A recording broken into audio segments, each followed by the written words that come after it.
Yang pertama kami sampaikan, alhamdulillah hari ini tanggal 23 April 2026 stok beras seluruh Indonesia 5.198 ton.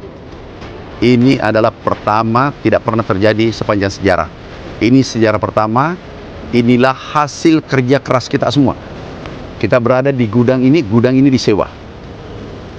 Totalnya gudang kapasitas di sini saja Karawang, daerah sekitar sini, kita sewa 102.000 ton.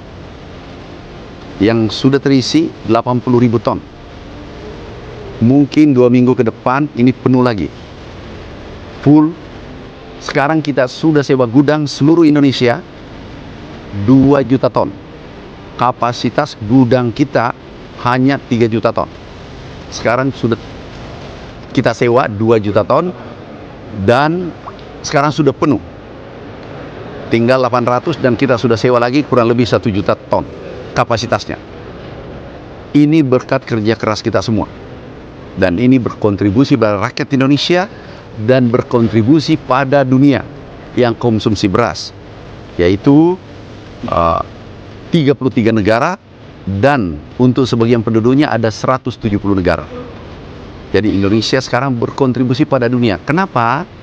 Karena Indonesia impor beras 2023-2024 7 juta ton. Dengan jagung kurang lebih 100 triliun. Alhamdulillah kita tidak impor di 2025. Insya Allah 2026 tidak impor. Kita saling mendoakan, kita kolaborasi. Insya Allah 2026 tidak impor beras. Cadangan kita adalah tertinggi sepanjang sejarah di bulan April. Ada namanya SPHP. Itu harga beras yang ditentukan harganya untuk penyeimbang kalau ada yang mau menaikkan harga. Tetapi kita jangan pakai rasa, kita pakai rasio. Inflasi, penyumbang inflasi dulu ini 2 tahun terakhir bukan beras penyumbang inflasi utama.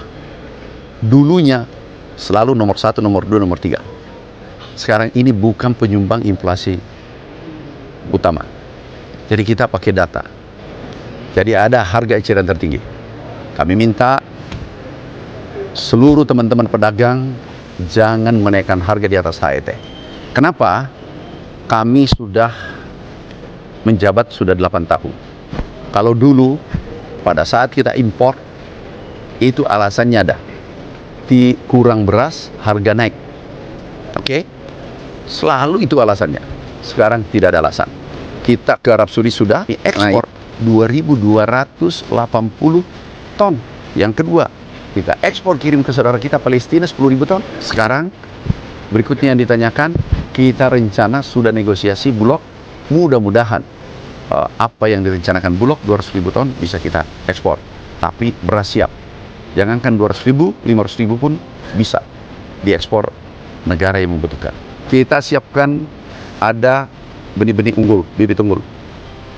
Benih padi kita berikan. Semua yang terkena dampak pemerintah memberikan, termasuk Aceh, Sumatera Utara dan Sumatera Barat.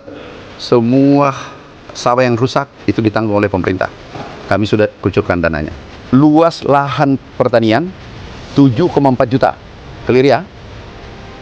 Kalau ingin meningkatkan produksi, bukan saja karena lahan, tapi indeks pertanaman. Yang dikatakan indeks pertanaman, IP adalah tanam 1 hektar bisa tanam 3 kali.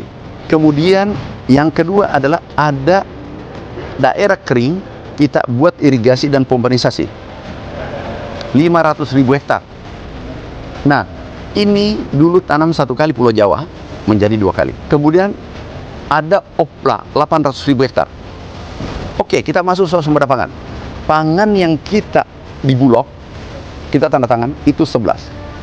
Dari 11 itu kita produksinya 73 juta ton. Oke. Kemudian kebutuhan 68 juta ton. Oke, berarti surplus kan? Surplus kan? Yang kita impor, anggaplah yang kita impor hitung itu bawang putih 16.000 ton, kedelai 2,4 juta ton, kemudian daging 350.000 ton, totalnya kurang lebih 3,5 juta ton.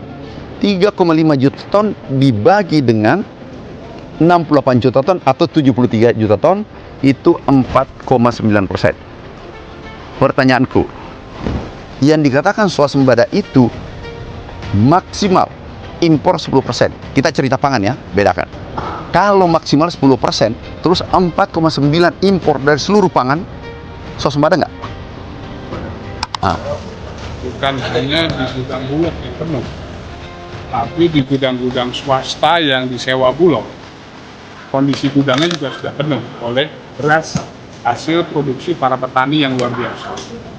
Nah, ini menunjukkan bahwa negara kita betul-betul swasembada pangan, bukan rekayasa dan lain sebagainya.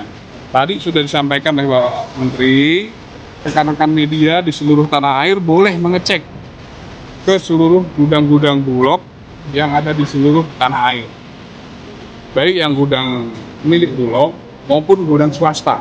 Monggo silahkan. Dan hari ini saya menyaksikan fakta yang luar biasa, artinya pemerintah tidak bohong, pemerintah tidak omong-omong, Pak Menteri dan Kementan juga tidak menutup-nutupi, semuanya objektif, semuanya akuntabilitas, semua media, semua masyarakat, dan saya gitu dari akademisi itu menyaksikan bahwa tadi ini gudang berasnya luar biasa, stok pangan tersedia ya dalam jangka waktu yang lama gitu, dan ini tadi menjawab semua keraguan-keraguan saya, menjawab semua keraguan publik juga yang dulu mengatakan tidak ada barang, tapi barangnya ada, barangnya tersedia begitu. Jadi tidak usah khawatir masyarakat Indonesia. Kita hari ini saya bersama teman-teman media bersama-sama dengan pengamat yang lain menyaksikan bahwa stok beras itu luar biasa melimpah gitu, karena kita ini kan negara agraris, kita ini